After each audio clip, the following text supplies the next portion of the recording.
महाराज युधिष्ठिर ने जब सुना कि श्री कृष्ण ने अपनी लीला का संवरण कर लिया है और यादव परस्पर कलह से ही नष्ट हो चुके हैं, तब उन्होंने अर्जुन के पौत्र परीक्षित का राज तिलक कर दिया। स्वयं सब वस्त्र एवं आभूषण उतार दिए, मौन व्रत लेकर केश खोले, संन्यास लेकर वे राजभवन से निकले और उत्तर दिशा की ओर चल पड़े। उनके शेष भाइयों तथा द्रौपदी ने भी उनका अनुगमन किया। धर्मराज युधिष्ठिर ने सब माया मोह त्याग दिया था। उन्होंने न भोजन किया, न जल पिया और न विश्राम ही किया। बिना किसी ओर देखे या रुके वे बराबर चलते ही गए और हिमालय में बद्रीनाथ के आगे बढ़े गए। उनके भाई तथा रानी द्रौपदी भी बराबर उनके पीछे चलती रही। शतपथ पार हुआ और स्वर्गारोहण की दिव्य भूमि आई। द्रौपदी, नकुल, सहदेव, अर्जुन ये क्रम क्रम से गिरने लगे।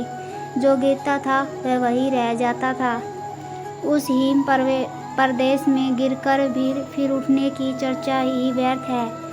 शरीर तो तत्काल हिम समाधि पा जाता है। उस पावन प्रदेश में प्राण त्यागने वाले को स्वर्ग की प्राप्ति से भला कौन रोक सकता है। युधिष्ठिर न रुकते थे न गिरते हुए भाइयों की ओर देख ही रहे थे। वे राग द्वेष से परे हो चुके थे। अंत में भीमसेन भी गिर गए। युधिष्ठिर जब स्वर्गारोहण के उच्चतम शिखर पर पहुँचे तब भी अकेले नहीं थे। उनके भाई और रानी द्रौपदी मार्ग में गिर चुकी थी, किंतु एक कुत्ता उनके साथ था। यह कुत्ता हस्तिनापुर से ही उनके पीछे पीछे आ रहा था। उस शिखर पर पहुंचते ही स्वयं देवराज इंद्र विमान में बैठकर आकाश से उतरे। उन्होंने युधिष्ठिर का स्वागत करते हुए कहा, आपके धर्माचरण से स्वर्ग अब आपका है, विमान में बैठिए। युधिष्ठिर ने अब अपने भाइयों तथा द्रौपदी को भी स्वर्ग में ले जाने की प्रार्थना की। देवराज ने बताया, वे पहले ही वहां पहुंच गए हैं। युधिष्ठिर ने दूसरी प्रार्थना की, इस कुत्ते को भी विमान में बैठा ले। इंद्र बोले, आप धर्मज्ञ होकर ऐसी बातें क्यों करते हैं? स्वर्ग में पहले कुत्ते का प्रवेश कैसे हो सकता है?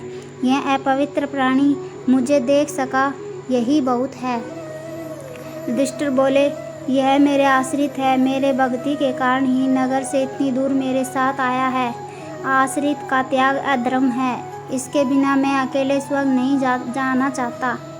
इंद्र बोले, राजन, स्वर्ग की प्राप्ति पुण्यों के फल से होती है। यह पुण्य आत्मा ही होता तो अधम योनि में क्यों जन्म लेता?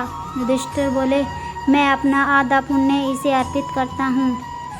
धन्य हो युधिष्ठिर, मैं तुम पर अत्यंत प्रसन्न हूँ। युधिष्ठिर ने देखा कि कुत्ते का रूप त्याग कर साक्षात धर्म देवता उनके सम्मुख खड़े होकर उन्हें आशीर्वाद दे रहे हैं। आपको यह कहानी कैसी लगी? हमें कमेंट जरूर करें।